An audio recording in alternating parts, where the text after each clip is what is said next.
నమస్తే, welcome to cloud media. ఈ రోజు మనం సైబర్ సెక్యూరిటీ నిపుణులు నిశాంత్ గారితో ఉన్నాం.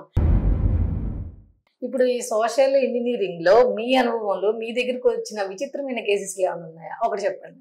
విచిత్రమైన కేసు అంటే మోస్ట్లీ ఇవే ఉంటాయండి. Fishing attacks. వాళ్ళు కాల్స్ చేయడం, మెయిల్స్ చేయడం, లేకపోతే SMS చేయడం, చేసేసి లింక్ పంపడం, వాళ్ళని గైడ్ చేయడం. విచిత్రం అంటే ఏం లేదు, అన్ని కామన్లీ ఇవే జరుగుతుంటాయి.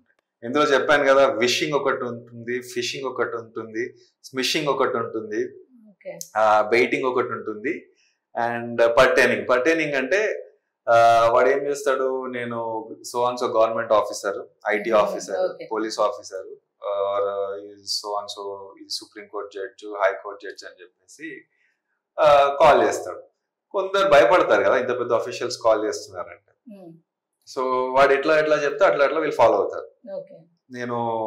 మీరు సో క్రైమ్ కమిట్ చేసింది, సో మీరు దాని నుండి బయటపడాలంటే నేను ప్రొసీజర్ చెప్తా, ఫాలో అవ్వండి. వాడు మాట్లాడడం కూడా అట్లే మాట్లాడుతుంది, కొంచెం హై టోన్ వాయిస్ లో అన్ని డీటెయిల్స్ అన్ని సేకరించి మాట్లాడుతుంది. దాన్ని పర్టైనింగ్ అంటే. సో వాడు ఇద్దరు మీ దగ్గరికి డబ్బులన్నీ ఎక్స్ట్రాక్ట్ చేస్తాడు, లేదంటే ఇన్ఫర్మేషన్, వాడికి కావాల్సిన వేరే ఏదైనా ఇన్ఫర్మేషన్ ఉంటే అదని ఎక్స్ట్రాక్ట్ చేస్తాడు. స్మిషింగ్ అంటే SMS త్రూ లింక్ షేర్ చేసి ఆ లింక్ క్లిక్ చేసి ఇలా చేయడం. ఫిషింగ్ అంటే మీకు చెప్పాను కదా, ఈమెయిల్లో లింక్స్ రావడం, దానివల్ల ఇద్దరు డబ్బులన్నా ఎక్స్ట్రాక్ట్ చేస్తారు, లేదంటే మీ సిస్టమ్ ని హ్యాక్ చేయడం, అట్లా చేస్తారు.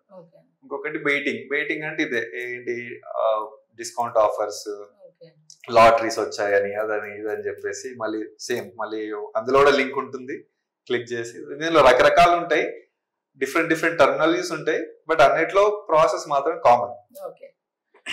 ఇప్పుడు చాలా మంది మనం జనరల్ గా మాట్లాడుకునే వాడుక భాషలో దొంగ చేతికి తాళాలు ఇవ్వటం అన్నట్టుగా చెప్పొచ్చేమో కదా. ఇది ఎలా అంటే వాళ్ళకి సంబంధించిన ఇన్ఫర్మేషన్ అంతా ఇలా సోషల్ మీడియాలో పోస్ట్ చేసుకుంటారు. అటువంటి వాళ్ళు ఎటువంటి జాగ్రత్తలు తీసుకోవాలి? ఫస్ట్ థింగ్ అండి, ఇఫ్ మీరు పబ్లిక్ పర్సన్ కాదు, మీరు ఇన్ఫ్లుయెన్సర్ కాదు, పొలిటీషియన్ కాదు అన్నప్పుడు మీ అకౌంట్ ని ప్రైవేట్ పెట్టేసుకోండి ఫస్ట్ థింగ్.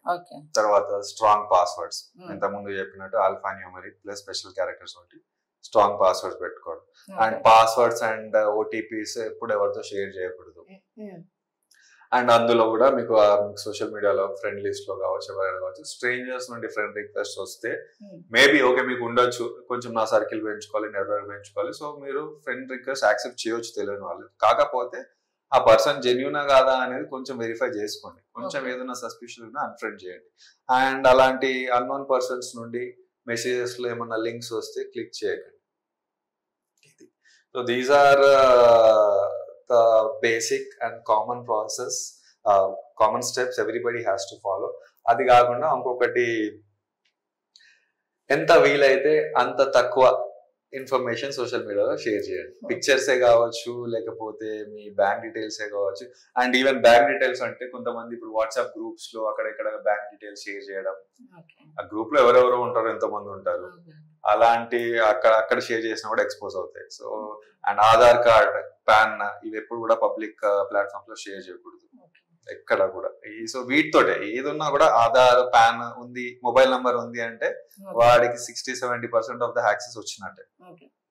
సో ఈ మధ్య కాలంలో కూడా మనం పబ్లిక్ వైఫైలను ఎక్కువగా, నెట్వర్క్ లను ఎక్కువగా వాడుతుంటారు. అటువంటి వాళ్ళు ఎటువంటి జాగ్రత్తలు తీసుకోవాలి? పబ్లిక్ వైఫైలో ఒకవేళ పబ్లిక్ వైఫై కనెక్ట్ అవుతున్నారంటే ఫస్ట్ థింగ్ అంటే ఏదైనా కాన్ఫిడెన్షియల్ ఉంది అంటే, ఏదైనా మీ సిస్టమ్ లో ఏదైనా కాన్ఫిడెన్షియల్ ఇన్ఫర్మేషన్ ఉంది, లేకపోతే మీరు ఏదైనా ఆఫీస్ వర్క్ చేస్తున్నారు, ఎనీ గవర్నమెంట్ ఇన్ఫర్మేషన్ ఉంది అంటే ఫస్ట్ థింగ్ నేను చెప్పేది ఏంటంటే ఆ వైఫైకి కనెక్ట్ అవ్వకండి. బికాస్ పబ్లిక్ వైఫై ఏంటి అంటే దానికి కొన్ని వందల మంది, వేల మంది కనెక్ట్ అయి ఉంటారు. అందులో ఎవడు హ్యాకర్, ఎవడు మంచివాడో మనకు తెలియదు. సో హ్యాకర్స్ ఏంటి అంటే, వాడు ఇప్పుడు అనెథికల్ హ్యాకర్స్ అని చెప్పినట్టు బ్లాక్ హ్యాట్ హ్యాకర్స్, వాళ్ళకి ఏంటి అంటే వాళ్ళు ప్రతి దాంట్లో ఒక ఆపర్చునిటీ ఎతుకుతూ ఉంటారు. ఎక్కడ వాడికి నెట్వర్క్ దొరికినా, ఎక్కడ సిస్టమ్ దొరికినా వాడి పనే అది. సో మీరు కనెక్ట్ అయిన నెట్వర్క్ ఎంతో మంది ఉండొచ్చు, అందులో ఎంతో మంది మంచి వాళ్ళు ఉండొచ్చు, చెడు వాళ్ళు. సో అలాంటి వైఫైస్ కి మీరు ఫస్ట్ థింగ్ మీ సిస్టమ్స్ అంటే ఏదన్నా confidential information, very important information ఉందంటే ఆ సిస్టమ్స్ కనెక్ట్ చేయగలరు. As simple as that. నేను అందరికి ఇదే చెప్తాను. ఓకే, థ్యాంక్ యూ అండి. Thank you. ఇది ఈనాటి స్పెషల్ ఇంటర్వ్యూ. మళ్ళీ మరో ఇంటర్వ్యూలో కలుద్దాం. అంతవరకు సెలవు, నమస్కారం.